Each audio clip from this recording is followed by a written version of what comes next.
જય શ્રી રામ. સ્વાગત છે આપ સૌનું એજ્યુકેશન સમ્રાટની અંદર.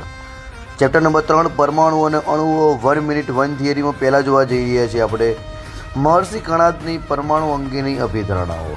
મહર્ષિ કણાદ એ આપણા ભારતના પ્રાચીન ઋષિમુનિ હતા અને એમને આપણા જોરદાર એવો પ્રશ્ન એટલે કે ભાઈ પરમાણુ તો એના વિશેની 500 વર્ષ પહેલાં એમને વિચાર આવ્યો કે કોઈ પણ દ્રવ્યનું વિભાજન કરીએ. માની લો કે આપણે કોઈ પણ એક પદાર્થ આપણી જોડે છે, એના 2 ટુકડા કરીએ, એ જે ટુકડો પડ્યો એના બીજા 2 ટુકડા કરીએ, એના હજુ 2 ટુકડા કરીએ, તો આમ ટુકડા કરતાં અંતે એક નાનો પદાર્થ હોય છે કે જેનું વિભાજન શક્ય બને નહીં. તો આવા વિભાજન જે શક્ય નથી બનતું એવા પદાર્થને મહર્ષિ કણાદે પરમાણુ કીધું હતું. અને આ જ પરમાણુ એ આપણો એક અવિભાજ્ય કણ કહી શકાય, કારણ કે તેનું વિભાજન શક્ય નથી. Thank you.